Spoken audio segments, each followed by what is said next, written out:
तीसरी बात जो इसमें लिखी है वो ये कि इसमें खालिस्तान को लेकर भी चेतावनी दी गई है। खास तौर पर इस रिपोर्ट में लिखा है कि ब्रिटेन में जो लोग खालिस्तान का समर्थन करते हैं वो ऐसा दुष्प्रचार कर रहे हैं कि ब्रिटेन की सरकार भारत की सरकार के साथ मिलकर सिख समुदाय के खिलाफ साजिश रच रही है और इस साजिश के खिलाफ ये लोग सिख समुदाय को वहां एकजुट कर रहे हैं, जिससे ब्रिटेन को बड़ा खतरा हो सकता है। इसके अलावा इसमें यह भी बताया गया है कि किस तरह से ब्रिटेन अपने लोगों को इस्लामिक कट्टरपंथ और खालिस्तान की विचारधारा से बचा सकता है। पहला सुझाव यह दिया गया है कि ब्रिटेन की सुरक्षा एजेंसियों को एक ऐसी व्यवस्था बनानी होगी जिसमें कट्टरपंथी विचारों को ब्रिटेन के मुसलमानों तक पहुंचने से रोका जाए या उन्हें यह बताया जाए कि यह कट्टरपंथ विचारधारा के तौर पर गलत है। दूसरा सुझाव यह दिया गया है कि सभी तरह के कट्टरपंथ से लड़ने के लिए एक समान नियम और कानून बनाए जाएं सबके लिए, जिससे लोगों में इस मुद्दे पर सरकार की नीतियों को लेकर भरोसा पैदा हो।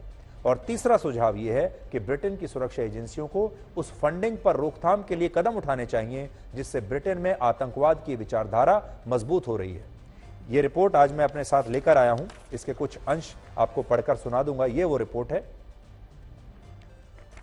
और देखिए इसमें एक दो लाइन आपको पढ़कर मैं बताता हूं।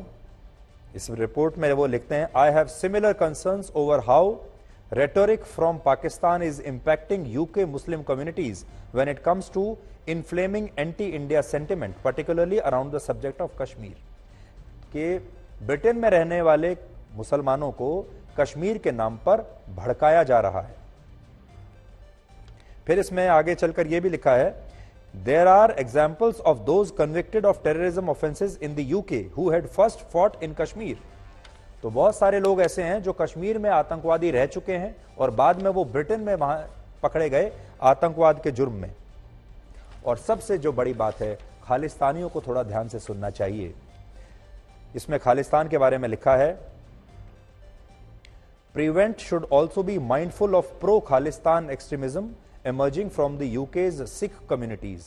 A false narrative is disseminated by the tiny number of pro-Khalistan groups operating in the UK that the government is colluding with its counterpart in India to prosecute Sikhs. ये इसके अंदर लिखा हुआ है। तो अब यूके जैसे जो देश हैं वो भी खालिस्तानियों से सावधान हो रहे हैं। बड़ी बात यह है कि ब्रिटेन की गृह मंत्री ने खुद ब्रिटेन की संसद में इस रिपोर्ट को पेश किया है और उनका यह बयान भी आज आप सबको बहुत ध्यान से सुनना चाहिए, क्योंकि अब वो ये बात कह रही हैं कि इस्लामिक कट्टरपंथ से लड़ने का मतलब ये नहीं कि उनकी सरकार मुस्लिम विरोधी है, लेकिन यही बात जब भारत कहता था इतने वर्षों से कि हम इस्लामिक कट्टरपंथ से लड़ रहे हैं, इस्लामिक आतंकवाद से लड़ रहे हैं, उसका मतलब ये नहीं कि हम इस्लाम के विरोधी हैं, हम मुसलमानों के विरोधी हैं। तब ब्रिटेन को हमारे देश में धर्मनिरपेक्षता खतरे में दिखाई देती थी और ब्रिटेन ये कहता था कि भारत आतंकवाद की बात करके मुसलमानों की अभिव्यक्ति की आजादी पर हमला कर रहा है। तब ये लोग सारे ह्यूमन राइट्स की बात करते थे यहां। अब इनके अपने देश में सब हो रहा है, तोड़फोड़ हो रही है, हिंसा हो रही है, तो देखिए उनकी गृह मंत्री क्या कहती है। The truth is, there is nothing anti-Muslim about tackling Islamism. And we must continue to work closely with Muslim communities if we are to do so effectively.